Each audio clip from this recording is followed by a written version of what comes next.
Hello प्यारे बच्चों, कैसे हो सब आप। आशा करता हूँ कि आप सारे बच्चे बहुत ही खुश होंगे, मस्त तरीके से अपना पढ़ रहे होंगे, टकाटक होंगे और हमारे क्लासेस को कंटिन्यू अटेंड कर रहे होंगे। बच्चों, आज हम लोग बहुत ही इंपॉर्टेंट सेशन को आपके सामने मैं लेके आ रहा हूँ। सेशन का नाम है, चैप्टर का नाम है क्वाड्रेटिक इक्वेशन। ये चैप्टर बहुत ही इंपॉर्टेंट चैप्टर है। इसके बहुत सारे क्वेश्चन हम लोग आज करेंगे और बहुत मजा आने वाली है। बस आपको इस वीडियो को स्टार्टिंग से एंड तक पूरा देखना है, मन लगा के देखना है। जो भी डाउट आता है बिल्कुल आपको कमेंट करना है और आपको लाइक और सब्सक्राइब करना बिल्कुल नहीं भूलना है। आपको सारे दोस्तों के साथ ये वीडियो को आपको शेयर भी करना है। बस आपको इस वीडियो में बने रहना है। अभी हम लोग वीडियो की शुरुआत करते हैं बेटा। तो क्वाड्रेटिक इक्वेशन ये सभी को पता है, हम नाइन्थ में भी क्वाड्रेटिक इक्वेशन सीखा, इस साल भी हम लोग क्वाड्रेटिक इक्वेशन सीख रहे हैं। लेकिन इस साल क्वाड्रेटिक इक्वेशन में कुछ नई नई चीजें सीखने हैं, हमें कुछ नए कॉन्सेप्ट सीखना है। बस आपको ध्यान देना है बेटा। देखो, क्वाड्रेटिक इक्वेशन में स्टार्टिंग हम लोग करने जा रहे हैं। तो सबसे पहले हम लोग सीखेंगे क्वाड्रेटिक इक्वेशन में कि क्वाड्रेटिक इक्वेशन होता क्या है। एग्जैक्टली हम लोग सीखेंगे कि क्वाड्रेटिक इक्वेशन क्या होता है, उसका हर एक चीज निकालना सीखेंगे, उसका फैक्टर निकालना सीखेंगे, उसके रूट निकालना सीखेंगे। बस आपको मन लगा के इस वीडियो के ऊपर पूरा ध्यान देना है। आप बस बिल्कुल, मैं आप लोग को ये गाइड करना चाहता हूँ कि बेटा जो भी बच्चे वीडियो को देख रहे हैं उस बच्चों को मैं ये गाइड करना चाहता हूँ कि बेटा आप लोग ना वीडियो के साथ साथ अपना नोट्स भी बनाओ। मतलब आपको एक फील होना चाहिए कि हमारे सर हमें लाइव पढ़ा रहे और पढ़ाते पढ़ाते आपका नोट्स भी प्रॉपरली एक मतलब बनते रहना चाहिए। मतलब एंड टाइम पे जब भी हम बोर्ड की तैयारी करेंगे या बोर्ड का रिवीजन करेंगे तो यही नोट्स को हम लोग यूज करते हुए हम लोग बोर्ड का मतलब एक अच्छा पेपर दे सकते हैं। और हमारा जो टारगेट है कि 100 में से 100 लाना है, इसको हम लोग को पूरा अचीव करना है। मैं ये कोशिश करूंगा कि हमारे क्लास में ऑफलाइन क्लास के बच्चे और ऑनलाइन क्लास के सारे बच्चों को मैं मेरे तरफ से 100% देते हुए बोलूंगा कि बेटा आप लोगों को 100 में से 100 ही लाना है, एक भी नंबर कम नहीं चलेगा। तो चलो बच्चों, शुरुआत करते हैं कि क्वाड्रेटिक इक्वेशन होता क्या है। तो देखो बेटा, जो इक्वेशन ax² + bx + c = 0 के फॉर्म में होता है उस इक्वेशन को क्वाड्रेटिक इक्वेशन बोला जाता है। अब यहाँ पे देखो, थोड़ा मैंने एक सिंपल बोल दिया कि the equation which is in the form of ax² + bx + c = 0। आप देखोगे, आपको एक ऑब्जर्व करना है। देखो यार, इक्वेशन लिखने से काम नहीं बनेगा बेटा, हमें इस इक्वेशन को ऑब्जर्व भी करना है कि एग्जैक्टली क्वाड्रेटिक किसको बोला जाता है, राइट। तो आप यहाँ पे देखो कि ये एक स्टैंडर्ड इक्वेशन है, क्वाड्रेटिक का एक स्टैंडर्ड इक्वेशन है। स्टैंडर्ड इक्वेशन क्वाड्रेटिक इक्वेशन का एक स्टैंडर्ड इक्वेशन, ओके। अब इसमें क्या हो रहा है, इसमें ना x² होना कंपलसरी है। अगर कोई भी इक्वेशन को अगर हमें क्वाड्रेटिक बनाना है तो degree must be equal to 2। Degree 3 भी नहीं चलेगी, डिग्री 1 भी नहीं चलेगा।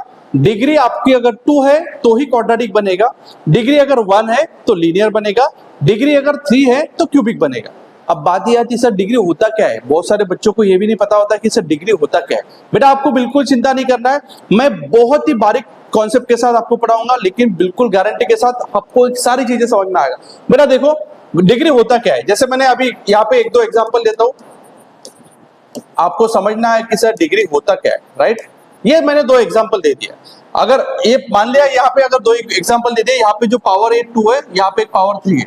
मैंने क्या बोला कि जो हाईएस्ट पावर होता है, जो हाईएस्ट पावर होता है वेरिएबल का, ध्यान में रखना है, वेरिएबल का बोल रहा हूं मैं, वेरिएबल का जो हाईएस्ट पावर होता है उसी को डिग्री बोला जाता है। यहाँ पे पावर 2 भी है, पावर 3 भी है, बट हाईएस्ट पावर 3 है, इसलिए इस इक्वेशन की जो डिग्री बनेगी वो 3 बनेगी। और आपको पता है, शायद बहुत सारे बच्चों ने 9th में भी पढ़ा है कि अगर कोई भी इक्वेशन की डिग्री 3 होती है तो उस इक्वेशन को क्यूबिक इक्वेशन बोला जाता है। आया समझ में। तो क्यूबिक इक्वेशन, तो ये आपका क्यूबिक इक्वेशन हो गया क्योंकि इसकी डिग्री 3 है। यहाँ पे अगर आप देखोगे तो पावर 2 है और यहाँ पे पावर 1 है। वेरिएबल का पावर देखना है बेटा, वेरिएबल का।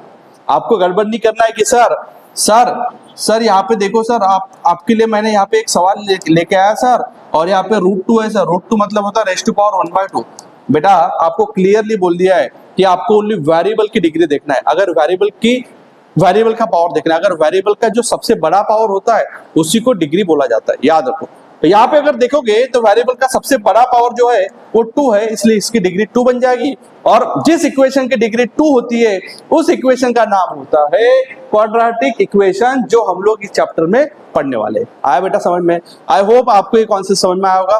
किसी बच्चों को सर ये दिमाग में आएगा कि सर फिर डिग्री 1 है तो क्या बोलेंगे बेटा, डिग्री 1 है तो उस इक्वेशन को लीनियर इक्वेशन बोला जाएगा, डिग्री 2 है तो क्वाड्रेटिक इक्वेशन बोला जाएगा, डिग्री 3 है तो क्यूबिक इक्वेशन बोला जाएगा। फटाफट फटाफट आपके दिमाग में आना चाहिए, बिल्कुल आपको मतलब रुकना नहीं चाहिए। जब भी कोई सवाल अगर आपको पूछ रहा है तो तुरंत दिमाग में आपके रेडी होना चाहिए। वो तभी बनेगा जब आप रगड़ोगे, प्रैक्टिस करोगे, बहुत सारे क्वेश्चन सॉल्व करोगे, तभी ये सब पॉसिबल है। तो देखो बेटा, तो अभी आपका कॉन्सेप्ट पूरा क्लियर होगा कि जिस इक्वेशन में डिग्री 2 होती है उस इक्वेशन का नाम क्वाड्रेटिक इक्वेशन होता है। अब बात ये होती है कि क्वाड्रेटिक इक्वेशन की शक्ल कैसी होती है। यहाँ पे मैं आपको ऑलरेडी दिख रहा है कि क्वाड्रेटिक इक्वेशन की शक्ल कैसे होती है। आपको दिख रहा है क्वाड्रेटिक इक्वेशन की शक्ल कैसे होती है, कैसे होती है। देखो शक्ल देखो भाई, हाँ बहुत अच्छा दिख रहा है क्वाड्रेटिक इक्वेशन, बट आपको याद रखना है क्वाड्रेटिक इक्वेशन में एक्स स्क्वायर होना, ओ सॉरी आई एम सॉरी, ओ मैं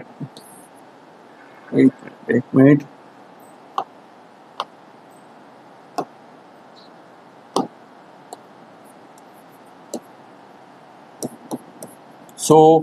यहाँ पे थोड़ा हमारा मिस्टेक हुआ है, चलो ध्यान दो बेटा। हमारा एक इक्वेशन हमने ले लिया x square plus b x plus c equal to 0। मैंने बोल दिया कि ये क्वाड्रेटिक इक्वेशन है। ये क्वाड्रेटिक क्यों है? क्योंकि यहाँ पे जो डिग्री है ना बेटा ये 2 है। आपको ये याद करके रखना है कि कोई भी इक्वेशन की अगर डिग्री 2 होती है उस इक्वेशन का नाम क्वाड्रेटिक इक्वेशन होता है। अब इसकी शक्ल देखो भाई, शक्ल अगर आप लोगों ने देखा तो एक्स स्क्वायर को होना कंपलसरी है। अगर एक्स स्क्वायर नहीं है तो क्वाड्रेटिक नहीं बनेगा, याद रखो एक्स स्क्वायर होना बहुत कंपलसरी है। एक्स स्क्वायर के बिना उस इक्वेशन का नाम क्वाड्रेटिक नहीं बनेगा। आप बोलोगे सर इसका होना कंपलसरी है क्या? नहीं, ये रहा तो भी चलेगा, नहीं रहा तो भी चलेगा, इसका ज्यादा इंपॉर्टेंट नहीं है बेटा। bx जो है ना ये टर्म, ये रहा तो भी चलेगा, नहीं रहा तो भी चलेगा, और ये भी टर्म रहा तो भी चलेगा, नहीं रहा तो भी चलेगा, बट क्वाड्रेटिक में ए एक्स स्क्वायर होना बहुत मैंडेटरी है, याद रखो। चलो तो इस इक्वेशन को बोला जाएगा क्वाड्रेटिक इक्वेशन। क्वाड्रेटिक इक्वेशन की 3 फॉर्म हो जाएंगे, x square plus b x equal to 0, क्योंकि सी नहीं रहा तो भी चलने वाला है, काम बनने वाला अपना। कभी कभी एक्स स्क्वायर प्लस सी रहेगा, बी एक्स नहीं रहा तो भी चलेगा भाई, but x square is compulsory, x square is compulsory. शक्ल अगर आप इसकी देखोगे तो ये होता है आपका standard form x square plus b x plus c equal to 0। बेटा मैं ये कोशिश कर रहा हूँ कि हमारे सारे बच्चों को बहुत बारीक बारीक चीजों तरीके से मैं पढ़ाऊँ। मतलब मेरा स्टूडेंट जो मेरे क्लास को अटेंड कर रहा है, मुझे ऐसा नहीं लगता कि कोई स्टूडेंट मेरा क्लास अटेंड कर रहा है और उसमें नॉलेज की कमी है। भर भर के नॉलेज होना चाहिए, हर एक चीज क्लियर होना चाहिए। मैं ओनली आपको बस बोर्ड के लिए नहीं पढ़ा रहा हूँ बेटा, मैं आपको एकदम फ्यूचर विजन लेके पढ़ा रहा हूँ कि मेरा स्टूडेंट अगर राहुल सर का क्लास जो बच्चा अटेंड कर रहा है उसको पूरा नॉलेज रहेगा मैथ का, उसमें कोई कमी नहीं रहेगी मैथ। तो इस तरीके से मैं आपको सारा चीज पढ़ा रहा हूँ, तो ध्यान से बिल्कुल देखना है। हमारा पूरा कॉन्सेप्ट क्लियर होगा कि x square plus b x plus c equal to 0 is a quadratic equation, x square is a compulsory. आप अगर देखोगे तो जो वेरिएबल के साथ होता है, जैसे यहाँ पे जो वेरिएबल है ना वो एक्स, आप बोलोगे सर वेरिएबल किसको बोला जाता है, कांस्टेंट किसको बोला जाता है? बेटा जो रंग बदलता है ना बेटा, जो रंग बदलता है, मतलब कैसे देखो यहाँ पे एक्स की वैल्यू कोई भी इक्वेशन, जैसे इस इक्वेशन में एक्स की वैल्यू 2 भी निकल सकती है, इस इक्वेशन में एक्स की वैल्यू 3 भी निकल सकती है, मतलब एक्स की ढेर सारी वैल्यू निकल सकती है, डिपेंड करेगा क्वेश्चन के ऊपर।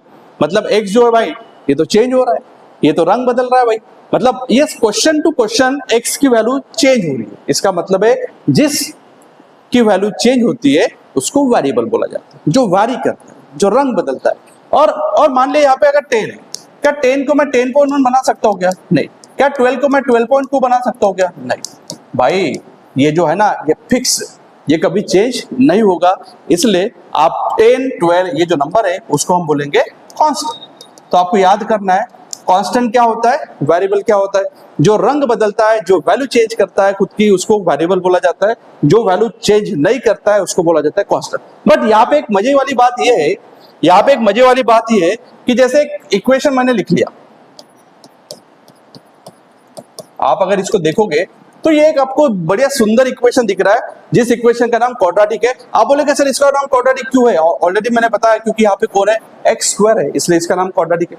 अब बात ये आती है कि सर जो अकेला जो नंबर है उसको हम कांस्टेंट बोलते हैं, जो एक्स है वाई है उसको वेरिएबल बोलते हैं, क्योंकि इसकी वैल्यू चेंज होती है। बट यहाँ पे क्या हो रहा है, यहाँ पे ये हो रहा है कि आपका जो कांस्टेंट है वो वेरिएबल के साथ जुड़ा है। ये बात आपको याद रखना है, अगर कोई कांस्टेंट वेरिएबल के साथ अटैच हो जाता है उसका नाम चेंज होता है बेटा, समझ में आ रहा है? उसका नाम चेंज हो जाएगा क्योंकि वेरिएबल जो अभी कांस्टेंट के साथ अटैच हो गया है, वो किसी के साथ जुड़ गया है, तो उसका नाम चेंज हो जाएगा ये बन जाएगा कोएफिशिएंट। क्या बोलेगा बेटा?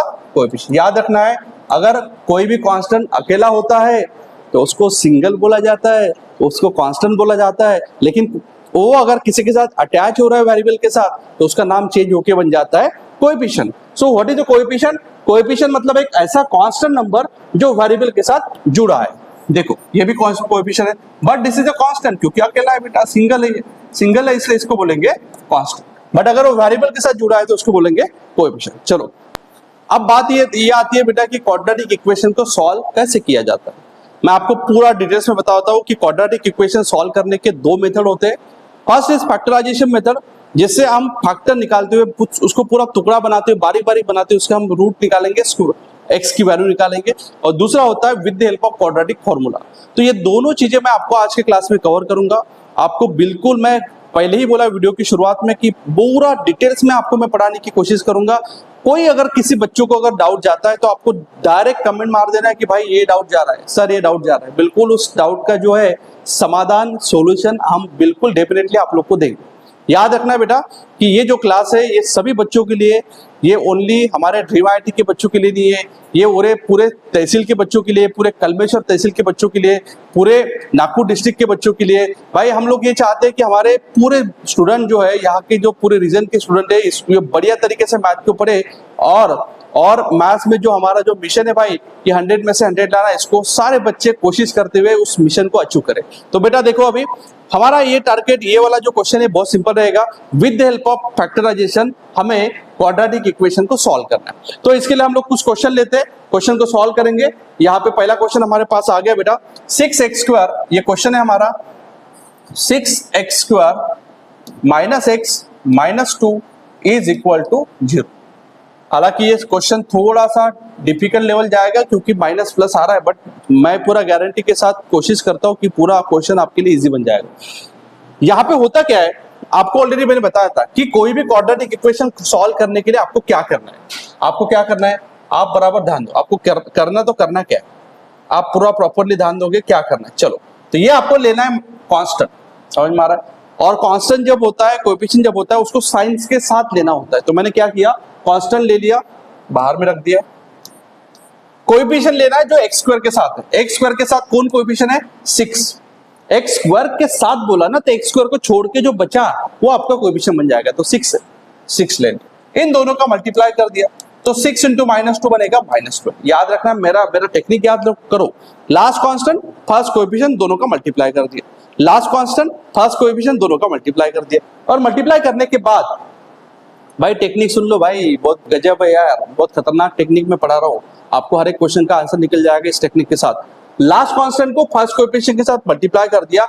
मल्टीप्लाई करने के बाद जो नंबर आता है उस नंबर के टुकड़े बनाओ, फैक्टर निकालो। आपको फैक्टर निकालना आता है।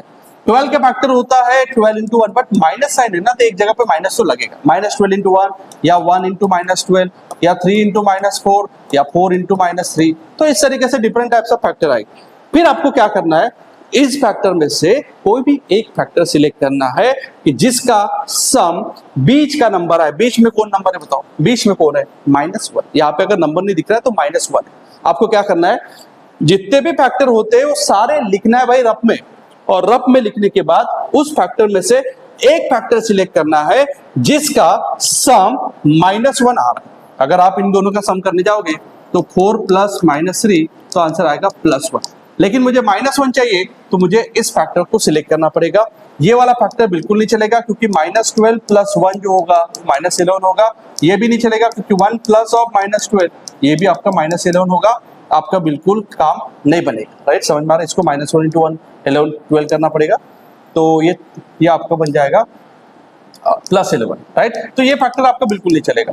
तो मुझे क्या करना है कि मुझे लास्ट कांस्टेंट का फर्स्ट कोएफिशिएंट के साथ मल्टीप्लाई करने के बाद ढेर सारे फैक्टर निकालना, उसमें से ऐसा फैक्टर ढूंढना है कि जिसका सम बीच का नंबर आना चाहिए। मतलब मेरा जुगाड़ बन गया भाई, मेरा जुगाड़ बन गया। चलो अब इसको यहाँ पे मेंशन करना है। फर्स्ट देखो, इसको लिखना कैसा है, फर्स्ट जो कोएफिशिएंट होता है ना उसको छेड़ना भी नहीं है आपको, लास्ट को भी एज इट इज करना है, बिल्कुल छेड़ना नहीं, = 0 भी एज इट इज, और बीच वाले को छेड़ के -1 को छेड़ के -1 की जगह पे लिखूंगा ये वाला 3 - 4, राइट, समझ में आ रहा है, क्योंकि 3 - 4 भी -1 होता है।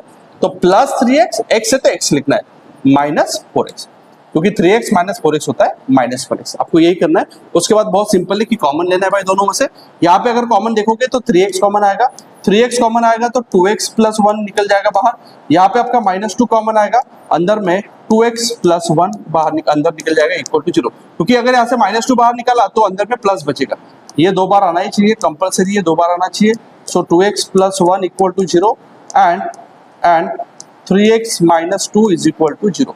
तो यहाँ पे 2x इज इक्वल टू -1, तो x इक्वल टू -1/2, पहला फैक्टर होगा -1/2 and 3x is equal to 2, तो x हो जाएगा 2/3। तो ये आपका बन जाएगा दूसरा फैक्टर।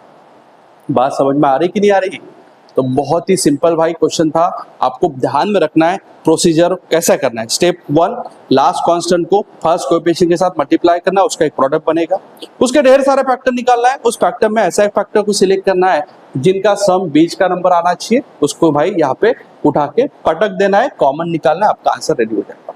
ये होता है with the help of quadratic formula आप हाउ टू कैलकुलेट फैक्टर्स। और एक सवाल लेंगे, डोंट वरी यार, चिंता नहीं करना है। किसी को अगर इसको नोट करना है नोट करो, स्क्रीनशॉट मारना है स्क्रीनशॉट मारो, और भी आपके दिमाग में कुछ डाउट है तो आपको बिंदास कमेंट मारना है, बिंदास आंसर मिलेगा, आपको चिंता नहीं करना है। चलो सामने चलते हैं भाई।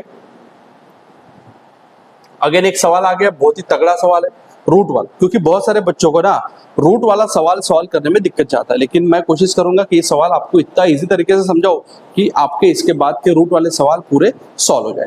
तो सेम टेक्निक भाई, क्योंकि फैक्टराइजेशन से करना है, 3x² - 2√6x + 2 is equal to 0। So what is first step? First step is very simple, ठीक है। First step is very simple, last constant को फर्स्ट कोएफिशिएंट के साथ मल्टीप्लाई करो तो आपका आंसर निकल जाएगा 6। अब 6 का ऐसे फैक्टर गिरा हो कि बीच का जो दोनों का जो सम है वो -2√6 आना चाहिए, -2√6, क्योंकि x के सामने जो है उसके जैसा आना चाहिए। मैं इसको क्या करूंगा, मैं इसके फैक्टर निकालूंगा। जब मैं इसके फैक्टर निकालूंगा ना तो फैक्टर में √6 होना जरूरी है यार, क्योंकि √6 नहीं रहेगा तो फैक्टर का मजा नहीं आएगा। तो मैं इसको लिखता हूँ, √6 को लिखता हूँ, 6 को लिखता हूँ √6 × √6। याद रखो √6 होना बहुत जरूरी है। और हमें तो भाई, क्योंकि यहाँ पे √6 है ना, तो मैं इसको 6 को √6 में कन्वर्ट करता हूँ, बट यहाँ पे मेरे को माइनस चाहिए, तो मैं इन दोनों को माइनस से भी मल्टीप्लाई करा, सो दैट -2 प्लस और माइनस -2√6 आपको दिख रहा होगा। दोनों का जब मैं एडिशन करूंगा तो डायरेक्ट आंसर आ जाएगा -2√6। तो ये हमें यहाँ पे पटकना है। चलो, तो 3x² एज इट इज, इसके जगह पे मैं पटक दूंगा भाई √6x - √6x, और ये +2 as it is equal to 0। Common जब आप निकालोगे तो √6 में शॉर्ट, आप अगर इसको गौर से देखोगे, √6 मतलब √3 × √2, ठीक है। और ये जो 3 है इसको मैं देखो भाई इसके टुकड़े करता हूँ, 3 को मैं टुकड़े करता हूँ √3 × √3, और √6 को लिखता हूँ √3 × √2x minus √6 as it is. √6 को मैं √2 × √3 लिखता हूँ, +2 को मैं √2 × √2। एकदम बहुत ही सिंपल तरीके से मैं बता रहा हूँ यार। अब यहाँ से आप कॉमन ले सकते हो, कॉमन में x भी आएगा, √3 भी आएगा, सो √3x कॉमन आएगा, अंदर रहेगा √3x - √2, माइनस यहाँ से √2 बाहर निकल जाएगा, अंदर में √3x। अब ये माइनस साइन बाहर निकाला तो ये प्लस का माइनस हो जाएगा, उल्टा साइन हो जाता है, याद रखो। आंसर निकल गया हमारा।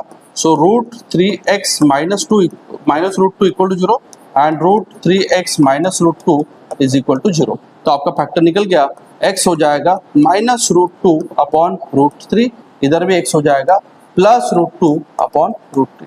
कुछ गलत किया क्या मैंने? ये माइनस है तो ये प्लस हो जाएगा, ठीक है, ये प्लस हो जाएगा। इस तरीके से आपके फैक्टर निकल जाएगा। किसी को अगर थोड़ा सा भी डाउट होगा तो आप बोल सकते हो, बेटा आपको एक क्वेश्चन को पूरा उतारना है, डाउट रहा तो आपको कमेंट कर, चलो लिख लो।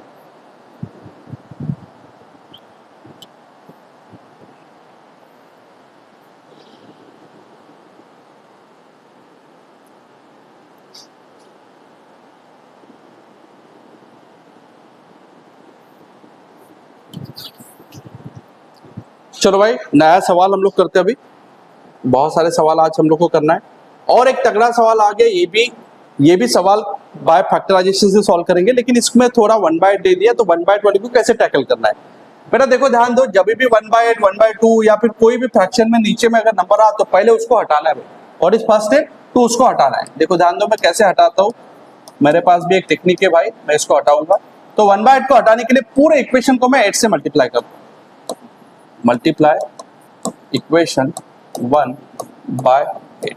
अब वो इक्वेशन बोलो इक्वेशन 1, तो 8 से मल्टीप्लाई किया 16x² बनेगा minus 8x plus 1 is equal to 0। चलो सेम टेक्निक भाई यहाँ पे भी, आपको बिल्कुल घबराना नहीं है। 1 को 16 से मल्टीप्लाई करो, 16 इंटू 1 इज इक्वल टू 16। 16 के ऐसे फैक्टर गिराओ कि -8 आना चाहिए। तो आपको दिख रहा है ना डायरेक्ट है 4 इंटू 4 होता है, लेकिन अपने को -8 चाहिए सम, तो दोनों जगह पे क्या लगा लो माइनस। चलो 16x² minus 4x plus 1 is equal to 0। Common निकालो, 4x कॉमन जाएगा, अंदर में 4x माइनस 1 रहेगा, यहाँ पे -1 कॉमन निकालो, अंदर में 4x माइनस 1 रहेगा।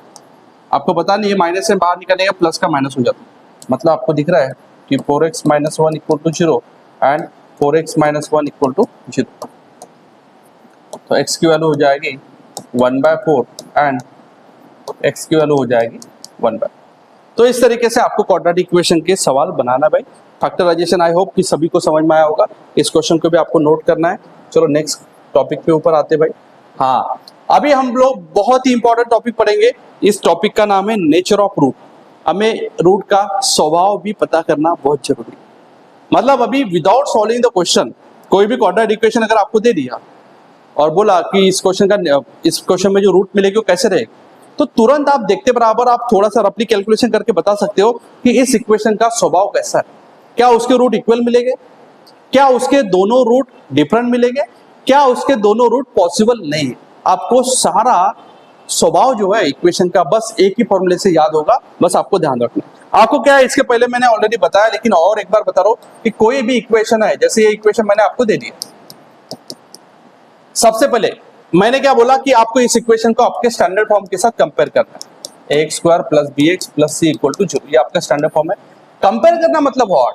कंपेयर करना मतलब x² यहाँ पे भी दिख रहा है, देखो मैं मेरा टेक्निक देखो, x² यहाँ पे भी दिख रहा है, काट दो तो a की वैल्यू मिल जाएगी 3, x यहाँ पे भी देख रहा है, x यहाँ पे भी देख रहा है, तो b मिल जाएगा आपको -2 और c मिल जाएगा आपको 5।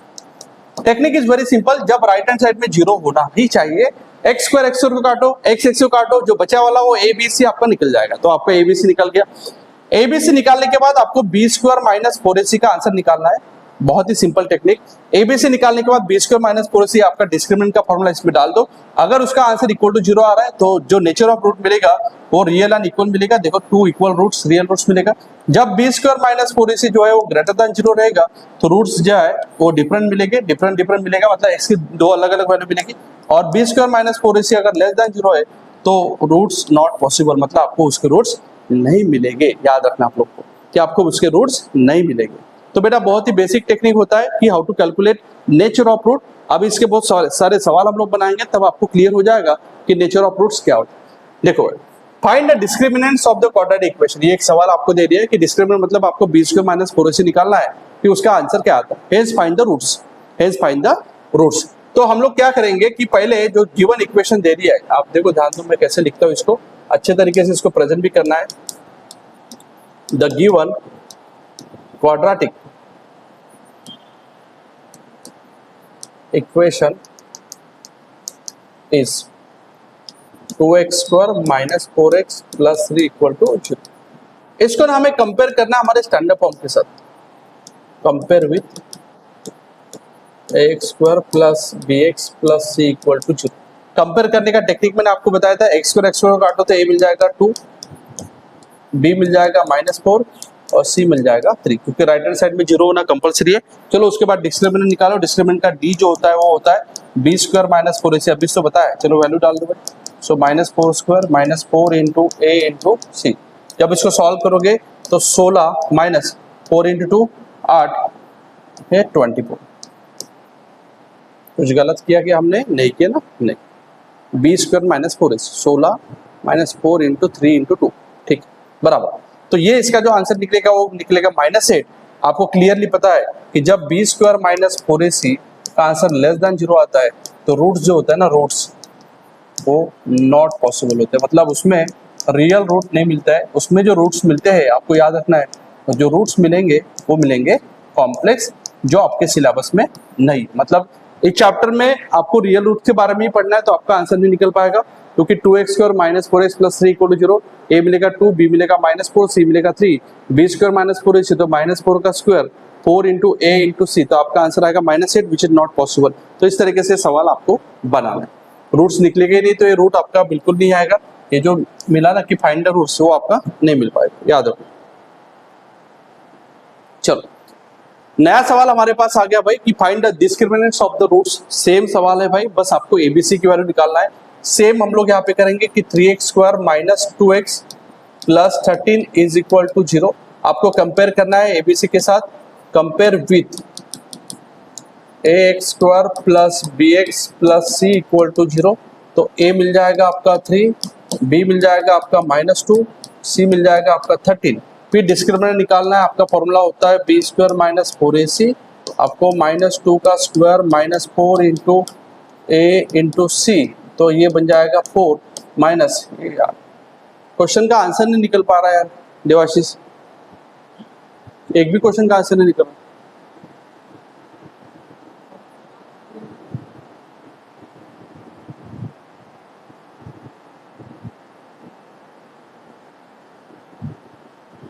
ठीक है, तो ये भी 4 × 3, इसका भी जो आंसर आएगा बेटा वो निगेटिव में जा रहा है, जिसका मतलब है रूट्स नॉट पॉसिबल, मतलब रियल रूट आपको नहीं मिलेगी, याद रख।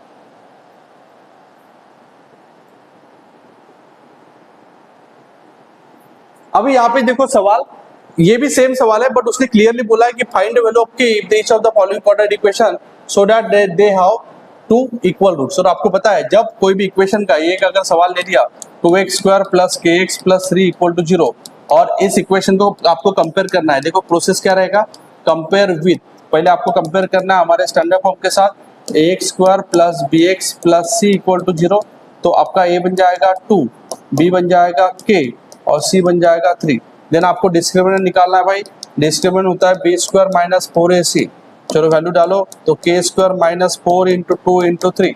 अब उसने बोला है कि रूट्स आर इक्वल, इसका मतलब है डिस्क्रिमिनेंट का जो आंसर आता है वो 0 आता है, इसका मतलब k² - 24 इज इक्वल टू 0, तो k बन जाएगा, k² बन जाएगा 24, तो k बन जाएगा √24। तो इस तरीके से आपका k मिल जाएगा आपको। बस बेसिक, ये दूसरा जो सवाल है ये भी सेम टाइप का है भाई, आप लोग को करना है, मैं होमवर्क दे रहा हूँ, बस आपको याद रखना है और इस सवाल को आपको बनाना है। तो ये होता है भाई बेसिक। इसमें एक चीज याद रखना है कि अगर roots are real and equal तो b² - 4ac को आंसर निकाल के = 0 करो। जब roots are real and different बोला तो b² - 4ac > 0, roots are real less than 0 then b² - 4ac का answer less than 0, then roots not possible. तो इस तरीके से हम लोगों ने सारे क्वेश्चन कंप्लीट कर लिया यार। आप लोगों को कोई अगर डाउट जाता है तो आपको बिल्कुल हमारे वीडियोस को सेम देखना है और कमेंट लिखना है। अगर आपको कोई सवाल अगर और चाहिए हमारे तरफ से तो आपको बिल्कुल कमेंट करना है, क्वेश्चन भी लिखना है, उसका सॉल्यूशन हम लोग देंगे। और ऐसे ही तरीके से राहुल सर ऑनलाइन को आपको हर जगह पे शेयर करना है, हर जगह पे आपके दोस्तों के साथ शेयर करना है, चाहे वो दिल्ली में, बॉम्बे में, इंडिया के कोई भी कोने में है, तो आपको इस वीडियो को जरूर पहुंचाना है। ये अभी आपका ये जो सीरीज है ना राहुल सर ऑनलाइन में, आपको सारे लेक्चर मिलने वाले हैं मैथ्स के। और रिगार्डिंग आपको मैं ये बताना चाहता हूँ कि धीरे धीरे हमारे सारे टीचर्स इस प्लेटफॉर्म पे आएंगे और आपको सारा फिजिक्स रहे, केमिस्ट्री रहे, मैथ रहे, सभी चीजों को हम लोग यहाँ से आपको डिलीवर करेंगे। तो बिल्कुल आपको ध्यान रखना है, हमारे चैनल को सब्सक्राइब करना है, लाइक करना है हमारे वीडियोस को, और आपके बहुत सारे दोस्तों के साथ शेयर भी करना है। तो thank you so much, all the best, bye bye.